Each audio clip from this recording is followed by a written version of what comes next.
Hi, it's me, Donna. Don't look like, quite like I did before. This is the no makeup, no frills, Donna. I, since my last video, I was put in touch with Dr. Billows at University Hospital here in Cleveland, and she has started a round of amitriptyline. I'm up to 50 now a night. Vaginal Valium, which it is happening. It helps, but I'm not getting any length out of it. By the time I took classes, same classes I had last semester when I dropped out, when I had to drop out. So that's been an awful stress. But, and I've started physical therapy with a wonderful woman here in UH at University Hospital. We finally have worked up to the point where she's doing pressure points, and when she first started that, I thought it was going to come out of my skin. I had such a flare afterwards. I could barely walk. But I guess no pain, no gain. My pain doctor dropped me because I would not do the TENS unit implant in my spine. Not when there are options. I've only had one pudendal injection, one ganglion impasse. Both of those were semi-successful. I just started physical therapy. So why on God's earth would you insist on me having this $150,000 surgery? I'm on Ohio's Medicaid expansion. 6 months from now, I could have no insurance at all. And then who's going to watch this shit in my back? So I'm like, no, that ain't going to work. Well, then he was like, well, guess what? I think we need a second opinion. In other words, he doesn't want to deal with me. Now, in my chart, he had placed 50% improvement with the ganglion impasse, 50% improvement with the pudendal. Now, I'm allowed to have 3 of those a year. There's those that can be done, cryo. They're doing a lot of stuff with cryo, Botox, all kinds of things. Why would you want to automatically force me? And basically what he did was he held my medications as hostage. The only thing I'm on is tramadol, that's a controlled substance. The Valium suppository, vaginal suppository. Who's going to eat that, right? So, anyway, he doesn't provide those for me. Dr. Billows does. So, at least I'm walking and I'm not bedbound now. I have some good days, my pain level is maybe a 4 or 5. Those are manageable pain limits for me. When you get up around 7, 8, and it's even been as high as 9, where I could not move. I was in so much pain I could not move. So, right now I really can't put my finger on what's actually making the difference, because Dr. Billows and physical therapy, thank God for that little girl in physical therapy. She's a sweetheart. Anyway, between physical therapy and Dr. Billows, who is my pelvic pain specialist for OBGYN, we seem to be making strides. Like I said, from where I came from, which was completely bedbound for 2 months when this first started, I can't tell you how many doctors I went to. And no, it couldn't be pudendal. It couldn't be pudendal. It couldn't be pudendal. Well, yeah, guess what? It's the pudendal nerve.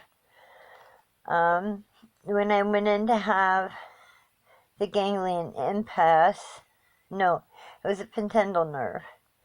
I presented unilaterally. He did it bilaterally, and instead of hitting the pudendal nerve, he hit the sciatic nerve, which left me paralyzed for most of the day. he wrote in my chart, this is the pain doctor, not, before that I had 50% improvements on both procedures. This one, he said I was prone to crying bits and that I was suicidal. I'm depressed, I'm not suicidal. This is what happened with that. This man accidentally hits my sciatic nerve. Here it is 6:30 in the afternoon. They want to close at 7 and go home, and I still can't walk. And at some point, a nurse overheard me tell my husband, I said, if this doesn't work, I'm going to throw myself off a building because I can't see my life in this much pain. Well, somebody said, well, this is what she said. Let's send her over as a psych eval. We could send her over to the emergency room. They'll admit her. That's exactly what they did. I had 2 doctors come in and evaluate me. I had them. They were laughing by the time they said, you're kidding me. I said, no, that's why I'm here. I can't even walk, but yet somehow I'm going to drag myself to the top of Tower City and throw myself off. No, that's ridiculous. So, I don't know. There has been some improvement. This may be the only improvement that I get. It's just something that I have to live with for now. But Dr. Billows at University Hospital, I think maybe her being a female too, she's slightly more compassionate. And if I am in need of a pudendal nerve shot, perhaps I'll know Tuesday next week if she's willing to carry the rest of the meds and then just order the pudendal shot. We go to a one-time specialist, boom, there it goes, it's done. Dr. Khalil, he was like, it can make you incontinent. Well, you know what, Doc, I kind of got that now. And I have to keep myself constipated. Other than that, I have bouts of diarrhea, and I'm incontinent of my bowel because of this. So I have to literally constipate myself to have any control whatsoever over that. So look, Doc, I don't understand what the big problem is here. Okay. I'm willing to take the chances, just let me sign in the paperwork, and he just will not hear it. I don't think he's used to having people, number one, that are medically knowledgeable, and 2, that have quite the personality that I have. And I buck him. I bucked him at every turn. So he was like, oh, you need to tell me yes, that you need to have this done, and I'm telling him no.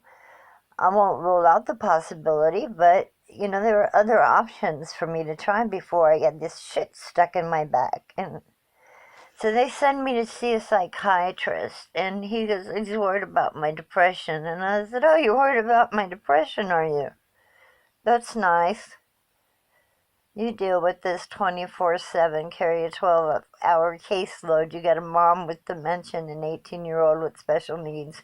You tell me which one I give up. So I will tell you, for those of you out there suffering, there is such a thing. It's called a bungee chair. Let me show you. That's a bungee chair. And what it is it's woven together with, what are these things called? I'll show them to you. Bungee cords. I hope you can see that. Anyway, it's strung together. It's circular, and it's strung together with bungee cords. And it allows you to sit in it. And if you've got a real bad pressure point, you can move the bungee cords out of that way, and you're able to sit. I put a pillow on mine just so it just cushions it a little bit more, but it's the only way I've been able to get any of my studying done. So, and if you out there might want to, I think I found mine on Amazon for about $50. And, well, that's my update. I go to see my OBGYN. This will be the first time I've seen her since my pain doctor and I had a parting of ways. He wanted me to go to one of his doctors in his group and for a second opinion, and I'm like, why would I do that? Why would I go to your crony who's only going to agree with you. I said, you know what? I'm going to go see a pain doctor in Cleveland Clinic, which is a completely different hospital. And had an appointment set up with them. Sorry if this seems a little scatterbrained. I'm like starting to study for finals. But I have an appointment at Cleveland Clinic. What I'm hoping will happen is that Dr. Billows will follow me for everything other than the pudendal shot. And she actually can do a pudendal shot. There's two ways to approach it. There's one that's done in the Alcock's Canal, and then there's another way that they can do it is through the vagina. And if that's the only way I can get my pudendal shot, then I'm game. So for those of you that said, I'm in my bedroom, it's a very drab place, but it's quiet and I can study. So I thought I would give you guys an update, and we'll see where it goes. At least I kind of have hope. I have good days and bad days. Anyway, to any of you out there that are suffering from this horrible disorder that nobody seems to know about, my prayers of healing are with you. And I find myself just taking deep breaths.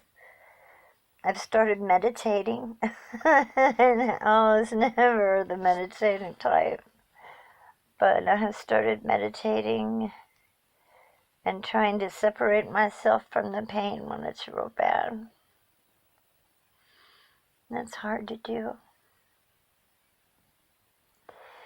Anyway, guys, thank you so much. And if I hear of anything else, I'll keep you guys updated if you're interested. Thank you, sweethearts. All the healing in the world to you. Bye for now, Donna.